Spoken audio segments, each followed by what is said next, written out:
I welcome you all in the next video tutorial of Himachal Board of Departmental Exam Preparation. So in this video, we are going to discuss Paper 1 Financial Administration, a previous year question. This question was asked in December 2017 examination. And the question is, what is the difference between charged expenditure and voted expenditure? So let's discuss about this expenditure that is charged and voted. So before this, सबसे पहले इस question को start करने से पहले we must know about the different type of funds in India.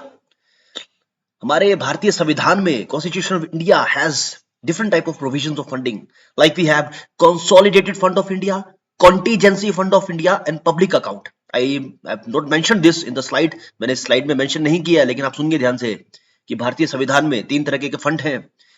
Consolidated fund of India, that is in article 266, contingency fund of India, that is in article 267, and public account, that is 266 under clause 2.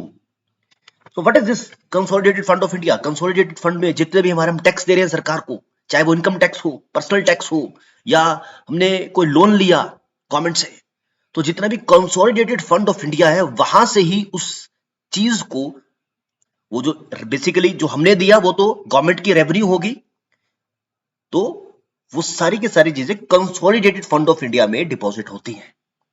और अगर contingency fund की बात करें, जैसे कोई आपदा आ गई, Covid fund, अभी कुछ समय पहले कोविड फंड आपने सुना होगा कि कोविड फंड से प्रधानमंत्री जी ने हमें राहत कोष दिया गया डिफरेंट स्टेट्स में। तो कोविड फंड या कोई भी आपदा आ गई है, भूकंप आ गया, कोई डिजास्टर मैनेजमेंट की अगर हम बात करें, डिजास्टर की बात करें, तो नेचुरल डिजास्टर्स आ गए, तो उसमें जो पैसा निकाला जाएगा गवर्नमेंट द्वारा वो कंटीजेंसी फंड से ही निकाला जाता है। तो मतलब इमरजेंसी फंड है, कभी भी जरूरत आ गई तो हमें उस फंड को, उस चीज को यूज करना है।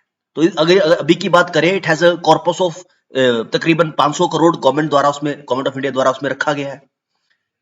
और अगर पब्लिक अकाउंट की बात करें, यस इट इज अंडर 266(2), जो जितने भी हमारी सेविंग्स है, आप लोग सरकारी कर्मचारी हैं हिमाचल प्रदेश सरकार के, आपने पीपीएफ में पैसा डाला है, आपने डिफरेंट इंश्योरेंस स्कीम्स की हैं, आपने पोस्टल इंश्योरेंस स्कीम्स की हैं, आपने सुकन्या समृद्धि योजना में अपना पैसा लगाया है, वो सारा का सारा पैसा, वो सारा का सारा जो है वो पब्लिक अकाउंट उसके लिए बनाया गया है, वो वहां पे ही रखा जाता है। मान लीजिए आपने कंसोलिडेटेड फंड ऑफ इंडिया से पैसा खर्चना है या कंटीजेंसी फंड ऑफ इंडिया से पैसा खर्चना है, तो गवर्नमेंट में पार्लियामेंट है, पार्लियामेंट से सैंक्शन ली जाएंगी, पार्लियामेंट में बिल पेश किया जाएगा, बिल अप्रूव होते हैं, इन चीजों का बेसिक शायद आपको होगा। तो let us start. I think I am clear between the contingency, consolidated and public fund, और पब्लिक अकाउंट इसको बोला गया। तो let start. What is this charge expenditure, जो हमारा टॉपिक था, और वोटेड एक्सपेंडिचर, इस पे फोकस करते हैं। Number 1 is the charge expenditure. Again it is mentioned, everything is mentioned, remember this thing, you are the officers now, you have to remember the articles.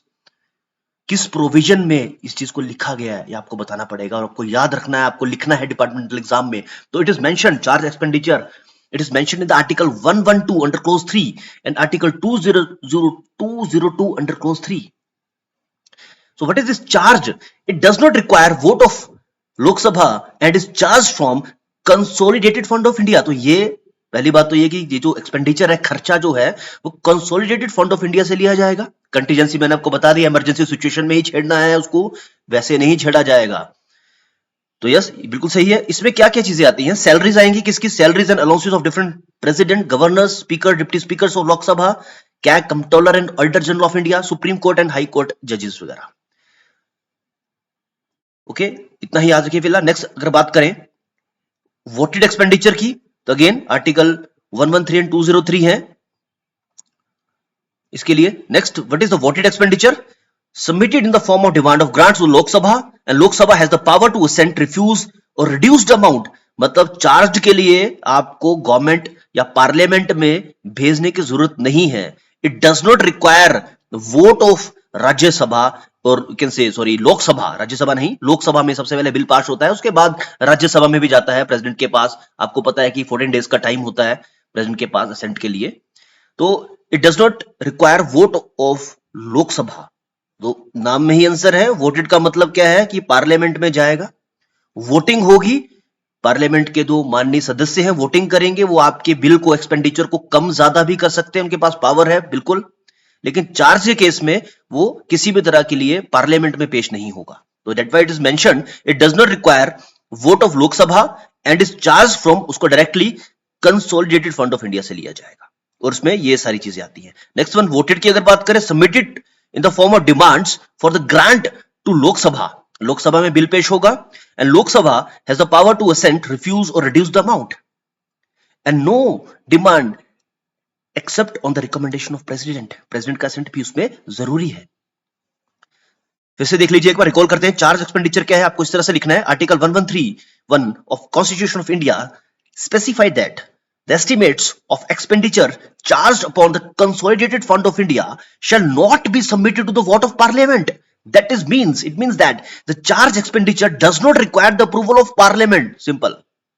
However, there is no restriction on either house of parliament and discussing of these items. Next one, examples क्या आएंगे, salaries allowances मैंने आपको बता दी है, simple है. Next one, voted expenditure. It is mentioned in the article of Constitution of India, that is 113(2), that the estimates of voted expenditure shall be submitted in the form of demand of grants to the House of People, that is the Lok Sabha, and the Lok Sabha has the power to assent, refuse or even amend this. It can also cause reduction. So there is a misconception. ये दोनों चीजें बड़ी important line है, इसको आपको लिखना है departmental exam में. There is a misconception that charge expenditure and a contingency fund are either interrelated.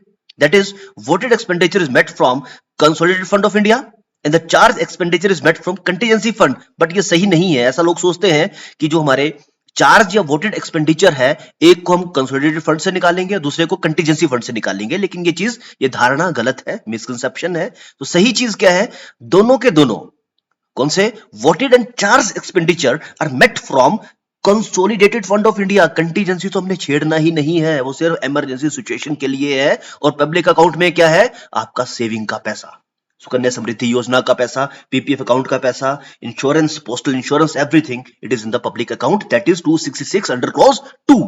तो I think this is clear. Very simple question. So this question was asked in 2017 departmental examination. That is the difference between charge expenditure and voted expenditure. So thank you all for your patience listening. See you in the next video tutorial.